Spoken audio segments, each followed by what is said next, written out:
الحمد لله نحمده ونستعينه ونستغفره ونؤمن به ونتوكل عليه ونعوذ بالله من شرور أنفسنا ومن سيئات أعمالنا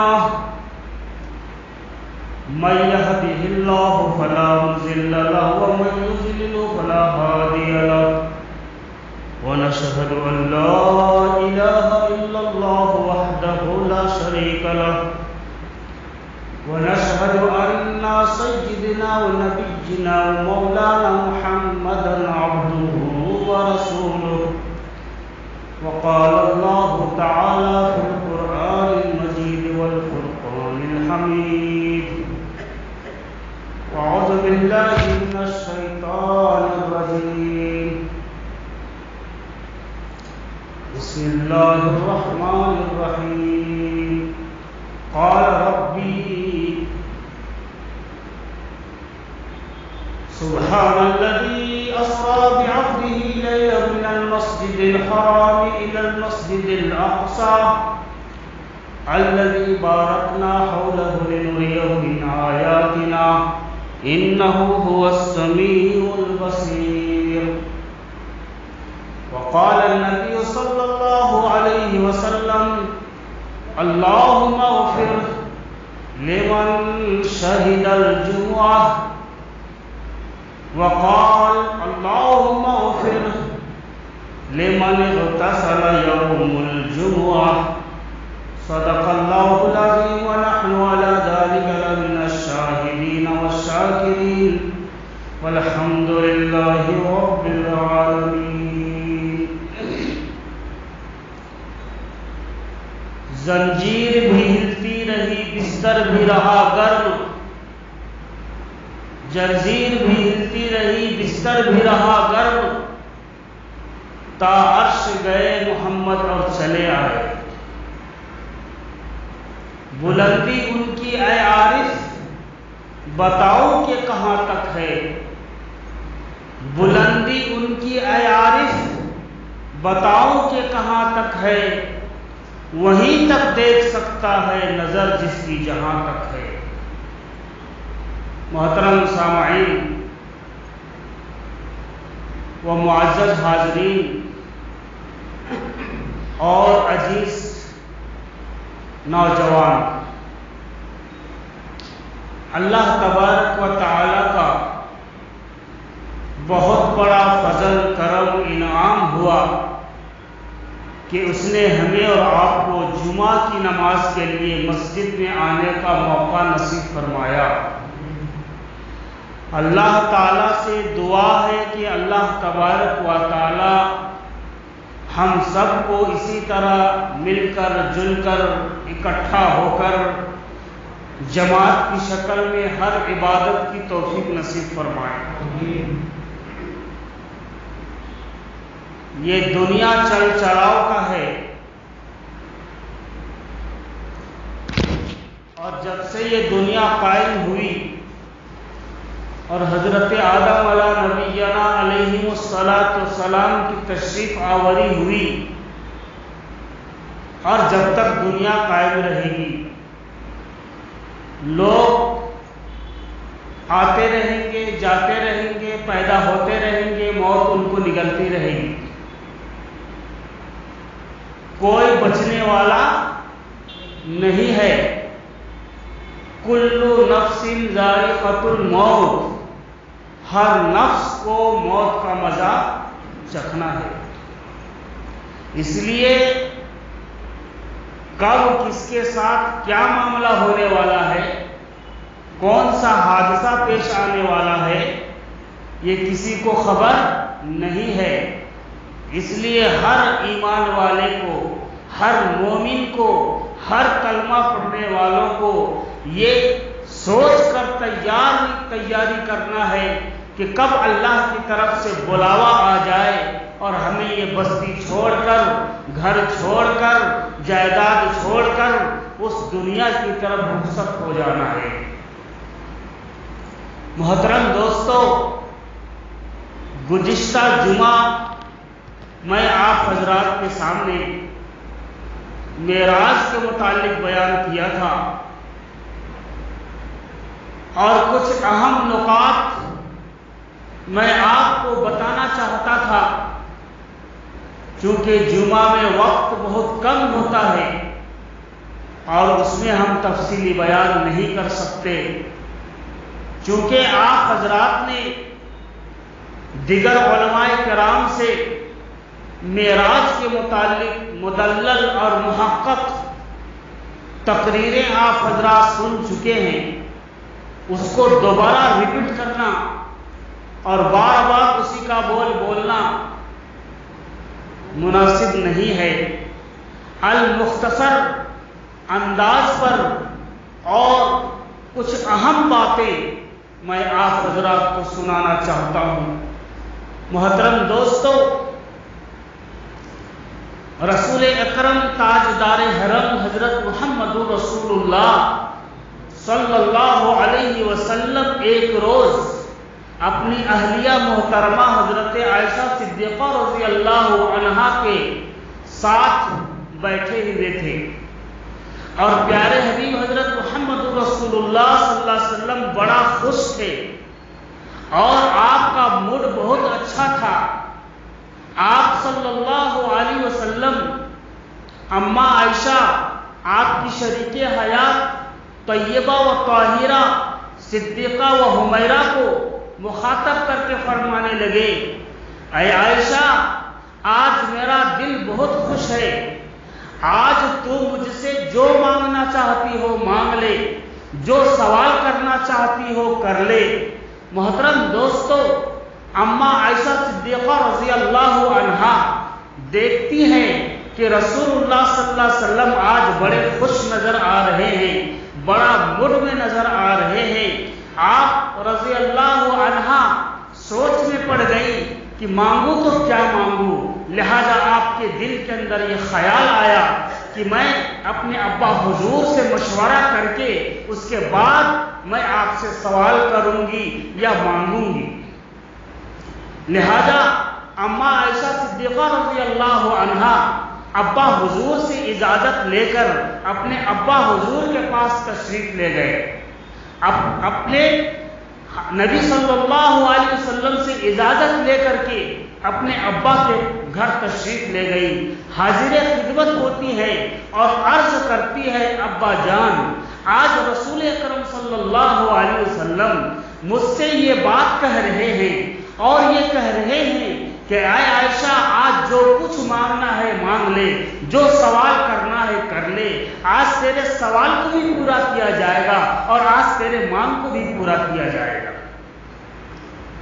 اے ابا حضور، اے رسول اللہ صلی اللہ علیہ وسلم کے یار غار، میں اپنے حضور سے کیا مانگوں؟ بہرکیف دونوں باپ بیٹی کے اندر مشورہ ہوتا ہے اور اتنے میں حضرت عائشہ صدیقہ رضی اللہ عنہا حضور صلی اللہ علیہ وسلم کے پاس دوبارہ خدمت میں حاضر ہو جاتی ہے۔ محترم دوستو، جب آپ رضی اللہ عنہا حضور صلی اللہ علیہ وسلم کے پاس تشریف لے گئی، رسول اکرم تاجدار حرم حضرت محمد رسول اللہ صلی اللہ علیہ وسلم پوچھتے ہیں، عائشہ، کیا تو نے اپنے ابا سے مشورہ کر لیا؟ تو فرمایا، ہاں یا رسول اللہ صلی اللہ علیہ وسلم، میں اپنے ابا حضور سے مشورہ کر کے آ چکی ہوں۔ اللہ کے رسول صلی اللہ علیہ وسلم پوچھتے ہیں، تو پھر تو نے کیا سوچا، انہوں نے کیا مشورہ دیا؟ فرمایا، ہاں اے اللہ کے رسول، میں آج آپ سے وہ چیز مانگنا چاہتی ہوں جب آپ اللہ سے ملاقات کیے، اللہ اور آپ کے درمیان راز و نیاز کی جو باتیں ہوئی، وہ باتیں ہمیں آپ بتا دیجیے۔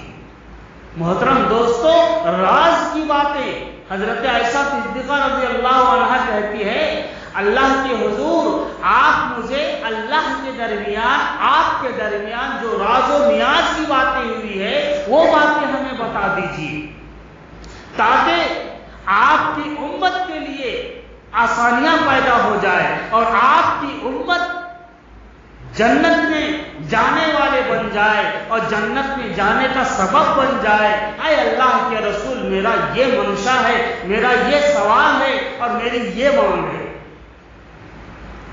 محترم دوستو، رسول اکرم تاجدار حرم مسکراتے ہیں اور کہتے ہیں اگر میں راز کو ظاہر کر دوں تو راز نہیں رہے گا، راز فاش ہو جائے گا، لیکن چونکہ میں نے اپنی اہلیہ محترمہ سے وعدہ کر چکا ہوں لہذا بتانا پڑے گا۔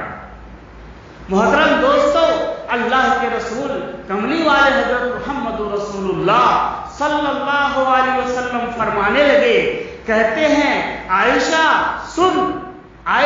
سن یہ بات، جو اللہ اور میرے درمیان جو راز کی باتیں ہوئی وہ باتیں یہ ہوئی، فرمایا کہ جو کلمہ پڑھنے والا ہے، جو لا الہ الا اللہ محمد رسول اللہ کا گن گانے والا ہے، جو میرے دین پر آ چکا ہے، اس کے لیے ایک اہم بات بتانے جا رہا ہوں، وہ یہ ہے، فرمایا کہ اے عائشہ، اگر کوئی کلمہ پڑھنے والا کسی کے دل کو جوڑ دیتا ہے، کسی کے ٹوٹے ہوئے دل کو جوڑ دیتا ہے، اس کے دل کو خوش کر دیتا ہے، اس کے گھر کو آباد کر دیتا ہے، خدا کی قسم اے عائشہ، صرف اس کی یہ نیکی کی وجہ سے، صرف اس کی یہ عمل کی وجہ سے میں محمد رسول اللہ صلی اللہ علیہ وسلم اسے جنت میں پہنچاؤں گا۔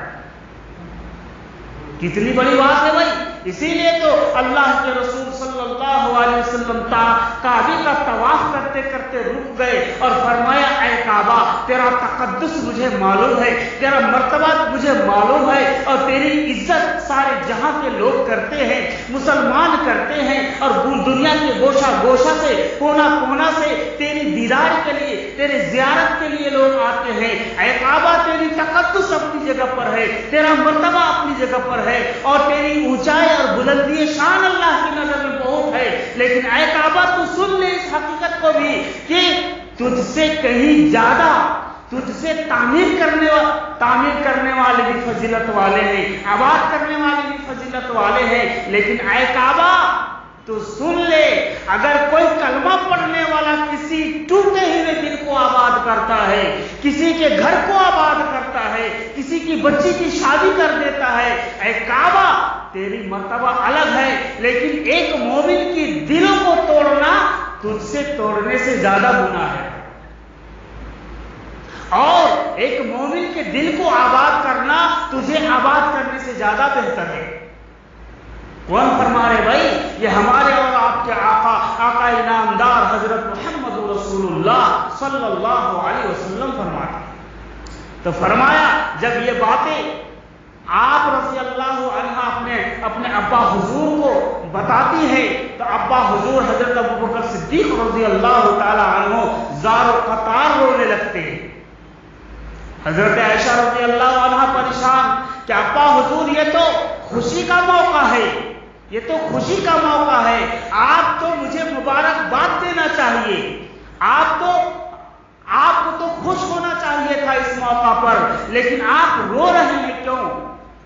حضرت ابوبکر صدیق رضی اللہ تعالی عنہ بڑے عقل مند اور باہوش انسان تھے، کہنے لگے بیٹی تو سکے کے ایک رخ کو دیکھا ہے، میں سکے کے دوسرے رخ کو بھی دیکھتا ہوں۔ فرمایا جو مسلمان کسی ٹوٹے ہوئے دلوں کو جوڑتا ہے تو اللہ اسے جنت میں جگہ دے گا، لیکن اے بیٹی اگر کوئی جڑے ہوئے دلوں کو توڑ دے گا تو اس کا ٹھکانہ تو جہنم میں ہوگا۔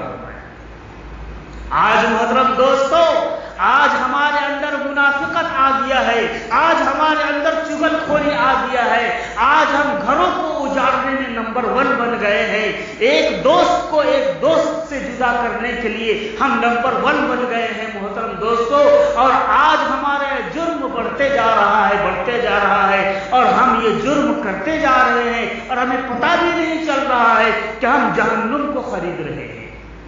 کس کو خرید رہے؟